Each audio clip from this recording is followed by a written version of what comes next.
Sean Connery's James Bond films have a significant place in movie history, kicking off the long-running franchise in the early 1960s that has spanned decades with a total of 26, one being unofficial, Bond movies to date. Connery is arguably the most important actor in the franchise, being the first of 6 actors so far to take up the mantle of the iconic 007. His first appearance as the character was in Dr. No in 1962, which was also the first adaptation of the landmark novels by Ian Fleming. Following his first film as James Bond, Connery starred in 4 more 007 films in the 60s, retiring briefly from the character, only to return in 1971. He finally came back once more in 1983 for Never Say Never Again, which officially marked the end of his career as 007. Not only was Sean Connery one of the most important James Bond actors, but he was also one of the best, with his films being among the greatest in the entire franchise. Never Say Never Again, 1983.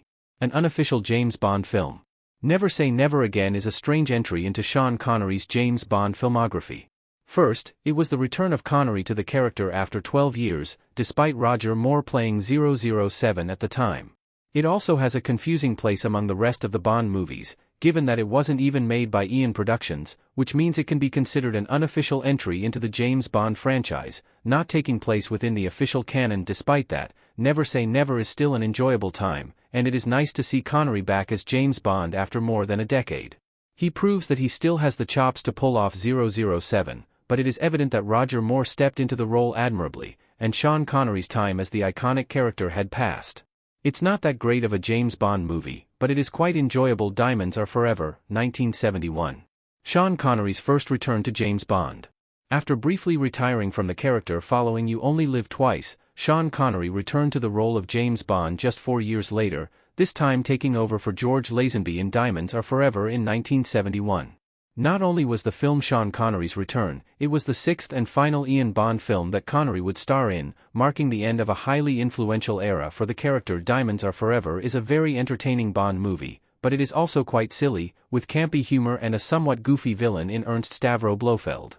Still, Sean Connery is quite good in the film, allowing his experience playing the character to take over, with all the charm that might be expected of his James Bond. There is a reason he is one of the best Bond actors, and a brief hiatus from the franchise didn't slow him down at all. You Only Live Twice, 1967. One of James Bond's wackiest adventures. You Only Live Twice was the 5th Bond film that Sean Connery starred in, sinking into the role with familiar ease. Written by legendary children's author Roald Dahl, James and the Giant Peach, Matilda, You Only Live Twice is one of the most surreal and wacky James Bond movies out there. The film sees James Bond make his way to Japan, where he must stop the true culprit behind a series of space hijackings. Sean Connery takes the over-the-top nature of the plot in stride, basking in the increasing ridiculousness of the franchise that started out just 5 years prior. Connery commands nearly every scene that he is in, but is given a run for his money alongside Donald Pleasance as Ernst Stavro Blofeld, who is clearly having the time of his life as the recurring James Bond villain. Dr. No, 1962. A fantastic beginning for James Bond on film.